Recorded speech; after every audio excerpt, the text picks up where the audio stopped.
Hello students, brilliant study points में आपका स्वागत है। स्टूडेंट्स,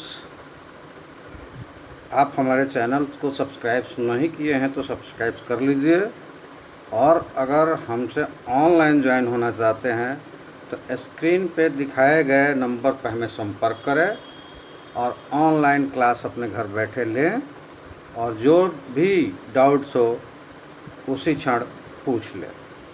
तो ऑनलाइन ज्वाइन करने के लिए स्क्रीन पे दिए गए नंबर्स पे हमें संपर्क करके और इंस्ट्रक्शंस ले सकते हैं कि कैसे आप ऑनलाइन हमारे साथ आएंगे।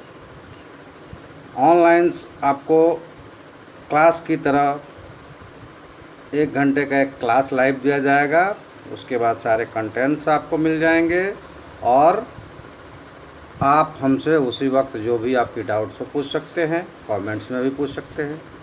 और ये यूट्यूब के लिए है, तो यूट्यूब पे हमें सब्सक्राइब कीजिए और लाइक करके बेल बटन को दबाइए। तो स्टूडेंट्स, आज इस वीडियो में हम लोग इलेक्ट्रिसिटी का कूलम्स लॉ जानेंगे, जो कि स्टैटिक्स इलेक्ट्रिसिटी के अंतर्गत आता है। जैसे कि हम लोग पिछले वीडियो में बात किए थे स्टैटिक्स और करंट इलेक्ट्रिसिटी, तो करंट इलेक्ट्रिसिटी के कुछ पार्ट्स को डिफाइन किया गया था। अब पहले हम कूलम्स लॉ को डिफाइन करते हैं, फिर इस वीडियो को अगले वीडियो में हम फिर से करंट इलेक्ट्रिसिटी के बारे में बात करेंगे। तो कूलम्स लॉ क्या है? Coulomb's law state that the magnitude of the electrostatics force between 2 points charges is directly proportional to the product of the magnitudes of the charges and inversely proportional to the square of the distance between them. Though statics means point charges जो move नहीं कर रहे हैं, किसी body पर स्थिर है, वो दोनों पॉइंट चार्जेस के बीच एक फोर्स एक्सर्ट होता है, जो कि वो या तो रिपल्सन या फिर अट्रैक्शन फोर्स के नाम से जाना जाता है। और उन फोर्सेस के बीच में कूलम्स के द्वारा दिए गए जो स्टेटमेंट्स है उसके अनुसार वो फोर्स कैलकुलेट होता है। अगर ये Q1 और Q2 दो चार्जेज है और r डिस्टेंस पे एक दूसरे से प्लेस्ड है, तो उनके बीच लगने वाला रिपल्सन या attraction force Fe is equal to K Q1 Q2 by R squares होगा। इसको हम लोग डिस्क्राइब करेंगे आगे। तो आपने देखा होगा इस लॉ के अनुसार कि दो चार्जेज के बीच में जो फोर्सेस लगता है वो इन चार्जेज के प्रोडक्ट के डायरेक्टली प्रोपोर्शनल होता है और इनके बीच की दूरी के स्क्वायर का इन्वर्सली प्रोपोर्शनल होता है। इस बात को हम लोग आगे थोड़ा डिटेल्स में जानते हैं। तो एक्सप्लेनेशंस के रूप में इसको लेते हैं। तो इस वीडियो में 2 पार्ट्स है और उस पार्ट्स को 2 पार्ट्स के अनुसार इस फार्मूलेस को हम डिराइव करेंगे। तो पहले हम मान लेते हैं कि माना कि 2 पॉइंट चार्जेज हमारे पास है, एक Q1 है और दूसरा Q2 है, और ये एक दूसरे से R डिस्टेंस पे सिचुएटेड है, रखे गए हैं। अब 2 इनके साथ फोर्सेस अप्लाइड हो सकते हैं। अगर ये निगेटिव और पॉजिटिव यानी कि डिसलाइक चार्जेज है तो वो एक दूसरे को अट्रैक्ट करेंगे। तो यहाँ पे जो अट्रैक्शंस होगा उस फोर्स को अट्रैक्शन फोर्स कहेंगे। और अगर ये या तो पॉजिटिव या निगेटिव दोनों एक ही चार्जेज यानी लाइक चार्जेज हो जाएंगे तो एक दूसरे को ये रिपेल करेंगे। तो इस तरह से इनके बीच जो फोर्स अप्लाइड हुआ उसको हम रिपल्सन फोर्स कहेंगे। लेकिन दोनों ही कंडीशंस में कैलकुलेशन एक ही होगा और वो फोर्सेस बराबर आएंगे और वो होंगे Fe is equal to Q1 Q2 by R square. तो चलिए इसको एक्सप्लेन करते हैं और आगे। और रूल्स का यानी कि कूलम्ब्स लॉ का पहला भाग है कि फोर्स ऑफ अट्रैक्शंस और repulsions is directly proportional to product of charges. तो इसके अनुसार बन जाएगा हमारा F directly proportional to Q1 and Q2। इसको हमने इक्वेशन फर्स्ट मान लिया। और दूसरा, उस रूल का दूसरा पार्ट्स है कि फोर्स ऑफ अट्रैक्शन और repulsion is inversely proportional to the distance between them. तो इसके अनुसार F directly proportional to R/1/R square. इन दोनों को अगर हम कंबाइन कर देते हैं एक साथ तो हमें मिल जाएगा F is directly proportional to Q1/Q2 Q1/Q2/R square. जो उनके चार्जेस थे उनके प्रोडक्ट और डिवाइडेड बाई उनके जो डिस्टेंस का स्क्वायर, ये डायरेक्टली प्रोपोर्शनल हो जाएगा। तो इस प्रोपोर्शनलिटी साइन को अगर हम हटाते हैं तो हमें मिल जाएगा F is equal to K Q1 Q2/R square. अब K क्या है इसमें, तो K एक प्रोपोर्शनलिटी कांस्टेंट है जो कि 1/4 पाई एप्सिलॉन नॉट के बराबर होता है। एप्सिलॉन नॉट जो आप ये देख रहे हैं ये ज़ीरो से रिप्रेजेंट्स किया गया है, इसको एप्सिलॉन नॉट पढ़ते हैं और ये सिग्निफाइड होता है परमिटिविटी ऑफ वैक्यूम्स के लिए। और इसकी SI यूनिट्स ली जाती है, वो मैग्नीट्यूडनल्स होती है 8.854 × 10⁻⁻12 कूलम स्क्वायर पर न्यूटन पर मीटर स्क्वायर। और जब इसको हम सब्स्टिट्यूट करते हैं 1/4 कांस्टेंट है और पाई की जगह हम 3.14 ले लें या फिर 22/7 ले लें और E की वैल्यूज़ को हम अगर पुट कर देते हैं तो ये K बराबर 1/4 pi epsilon naught that is equal to 9.9 × 10⁻⁹ newton metre square पर कूलम स्क्वायर के बराबर होता है। तो स्टूडेंट्स, हम लोग अब जहाँ कहीं भी K का इस्तेमाल करेंगे वहाँ ये वैल्यू आएगी 9 × 10⁻⁹। तो चलिए अब क्या करते हैं, हम इसको इस फॉर्मूले के आधार पर एक क्वेश्चंस एग्जांपल्स लेकर हम समझते हैं कि इसको कैसे हम फाइंड आउट करते हैं या कैसे इस रूल्स को हम अप्लाई करते हैं। तो एग्जांपल्स के रूप में हम देखते हैं कि हमारे पास एक क्वेश्चंस है और क्वेश्चंस ये है कि what is the magnitude of electric force on the 2 nano Coulomb's charge. तो ये देख रहे हैं कि एक ट्रायंगल्स है, तो इनके साइड जो है 2 सेंटीमीटर 2 सेंटीमीटर 2 सेंटीमीटर। तो ये इससे क्लियरली ये पता चलता है कि ये इक्विलेटरल ट्रायंगल्स हैं और इनके ये वर्टाइसेस पे 2 नैनो कूलम्स 4 नैनो कूलम्स और 4 नैनो कूलम्स 3 चार्जेस है और हमें फोर्स निकालना है, इफेक्टिव फोर्स यानी resultant force on 2 nano Coulomb's पे। कहाँ निकालना है, 2 नैनो कूलम्स पे। तो इसके लिए हम क्या करेंगे, दोनों चार्जेस से लगने वाले फोर्स 2 नैनो कूलम्स पे यानी कि 4 नैनो कूलम्स और 4 नैनो कूलम्स दोनों साइड से चार्जेस लगने वाले चार्जेस जो है उनके अनुसार जो फोर्सेस लगेगा उनको निकालेंगे और उन दो फोर्सेस को हम क्या करेंगे, रिजल्टेंट कर देंगे, तो वो इस पे लगने वाले रिजल्टेंट फोर्स के बराबर होगा। तो मान लेते हैं कि 2 नैनो कूलम से 1 है और 4 नैनो कूलम से ये सेकंड Q1 है, ये Q1 और ये Q2 और तीसरा वाला Q3, ऐसा मान लिया हमने। तो जब Q1 और Q2 के बीच जो फोर्सेस लगेंगे उनकी डायरेक्शन जो होगी वो 4Q से 2 कूलम तक 2 Q2 से Q1 की तरफ होगी। और जब इस 4 नैनो कूलम से 2 नैनो कूलम्स पे यानी कि Q3 से Q1 के बीच फोर्सेस को हम अगर कैलकुलेट करते हैं तो वो कुछ इस तरह से होगा।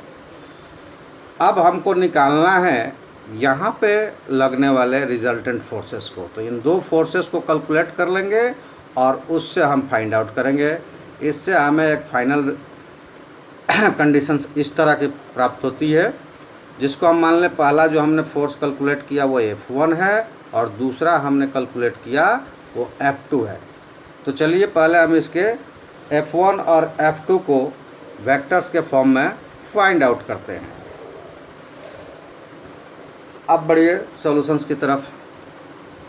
तो सबसे पहले हम क्या करेंगे कि जो फोर्स हमें कैलकुलेट करना है 2 नैनो चार्ज पे, और किसके द्वारा, 4 नैनो कूलम्स के द्वारा, और दोनों एक दूसरे से क्या है, सेम दूरी पे है और सेम एंगल्स पे है, यानी कि ये इक्विलेटरल ट्रायंगल्स है, तो इनके बीच बनने वाले सारे एंगल्स क्या हो जाएंगे, 60-60 के हो जाएंगे। तो चलिए आगे देखते हैं हम। इसके अनुसार जब हम लेते हैं तो इसमें कूलम्स लॉ को हम अप्लाइड करेंगे और उसमें ये फॉर्मूले अप्लाइड करेंगे, और इसके साथ ही हम F1 और F2 को कैलकुलेट करते हैं।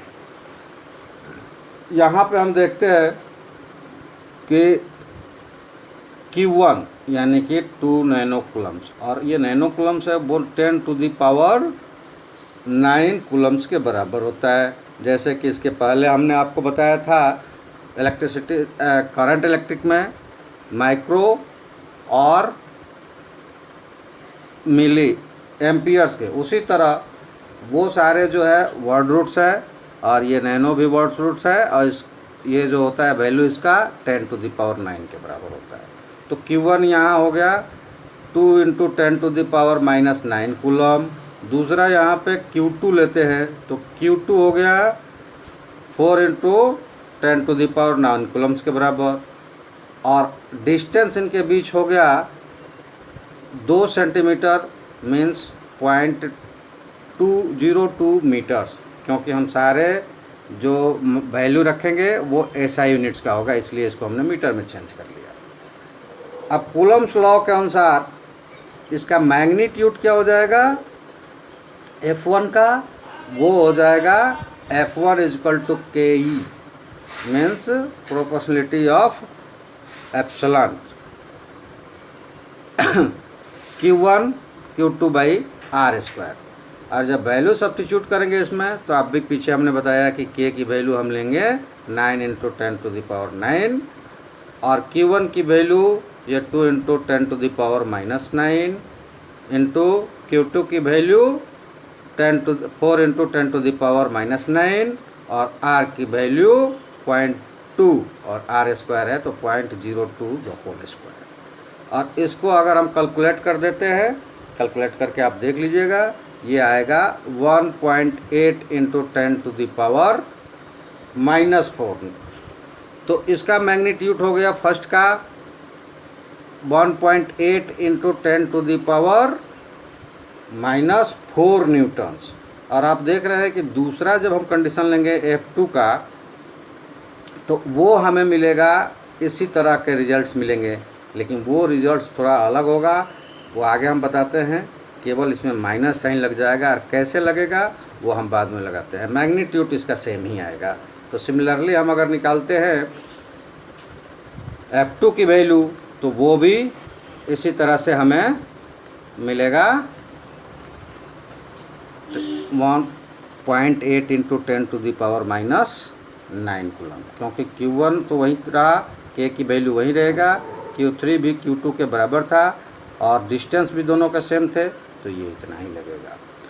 अब हमें जो प्राप्त करना है वो करना है F1 और F2 की कंपोनेंट्स X और Y की डायरेक्शंस में।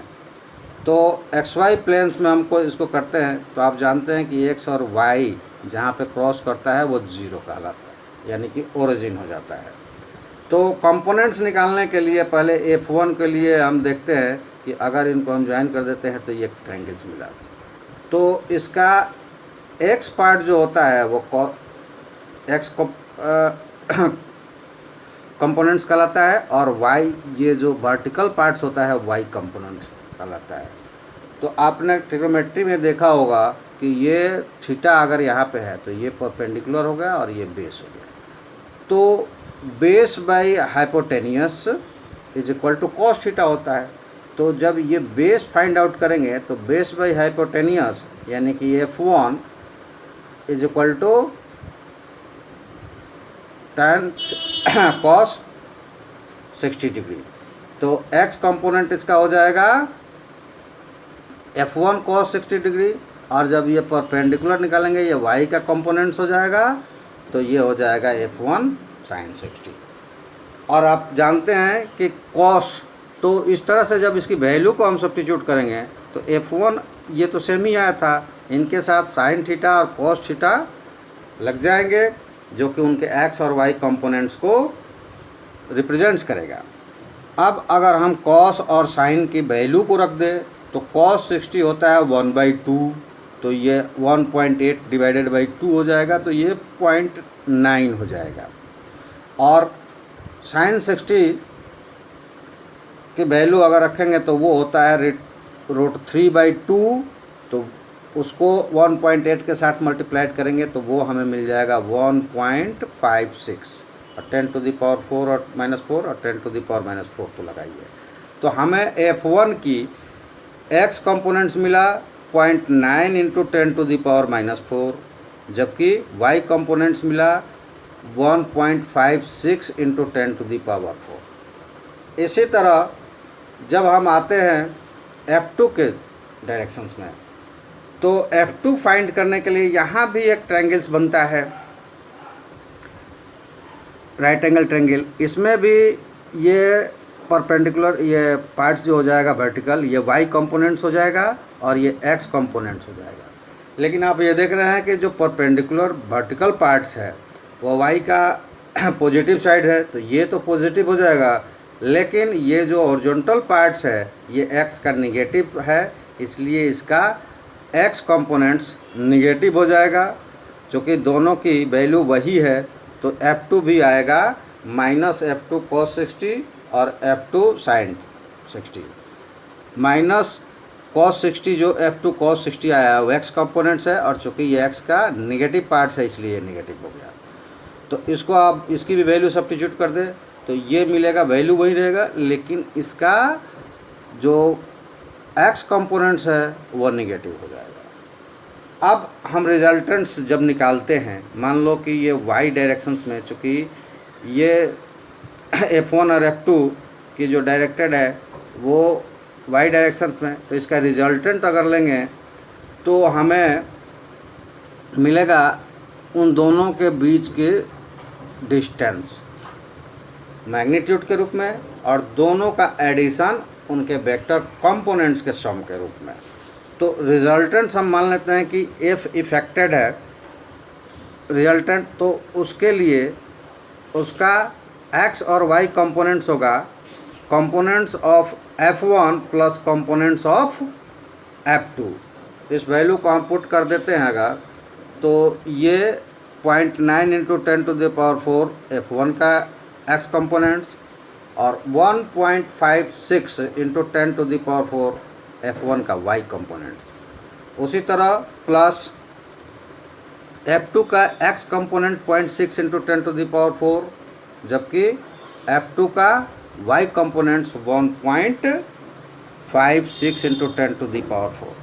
तो किसी भी वेक्टर्स के कंपोनेंट सम के लिए x वाला x के साथ और y वाला y के साथ जोड़ देते हैं, तो इस तरह से ये देखिए 0.9 × 10⁻⁴ पॉजिटिव है और 0.9 × 10⁻⁴ नेगेटिव है, तो ये दोनों एडिशन करने पे कैंसिल हो जाएंगे और इन दोनों को ऐड कर देंगे, तो इस तरह से हमें ये दोनों कैंसिल हो गए, तो हमें 0 मिला x कंपोनेंट्स किसका, फाइनल यानी कि नेट फोर्सेस जो उस पर लग रहे हैं उसका x कंपोनेंट्स, और दूसरे का उसका y कंपोनेंट्स F नेट का मिलेगा 1.56 प्लस 1.56 इज इक्वल टू 3.12 × 10⁻⁴।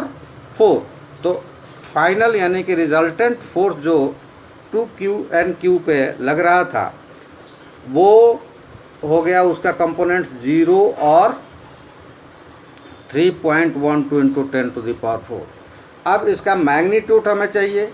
अब मैग्नीट्यूड के लिए क्या करते हैं, आपने कोऑर्डिनेट ज्योमेट्री में देखा होगा कि मैग्नीट्यूड के लिए हम कंपोनेंट्स के बीच की जो डिस्टेंस निकालते हैं उनका √x² प्लस y² के द्वारा निकालते हैं। तो मैग्नीट्यूड इस फोर्स का क्या हो जाएगा, F net = √F² net x plus F net y²। और ये आप देख रहे हैं कि F net जो है वो मिला था 0 इसका x कंपोनेंट्स, और F net का y कंपोनेंट्स मिला था वो 3.12 इंटू 10⁴। अब इस वैल्यू को हम सब्स्टिट्यूट करेंगे तो 0 का स्क्वायर 0 हो जाएगा और 3.12 इंटू 10⁴ का स्क्वायर इधर रहेगा और स्क्वायर रूट भी लगा हुआ है तो स्क्वायर से स्क्वायर रूट कट जाएगा और ये वैल्यू हमारा हो जाएगा रिजल्टेंट फोर्स के मैग्नीट्यूड।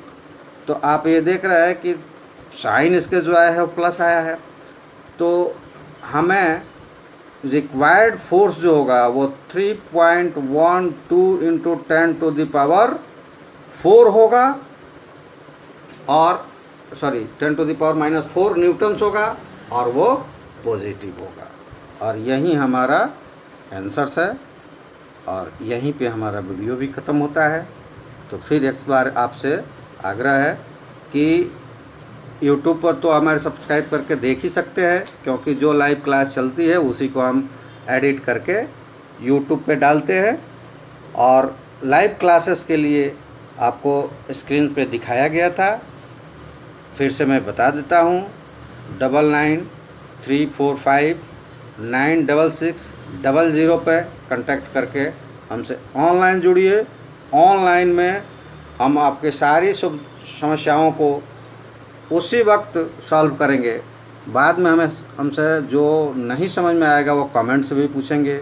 हर तरह की सुविधाएं प्राप्त आपको प्रदान की जाएगी और लगेगा आपको कि आप क्लासरूम में ही बैठे हुए हैं।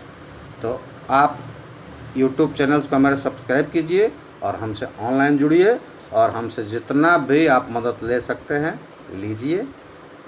धन्यवाद। अगले वीडियो में फिर मिलते हैं।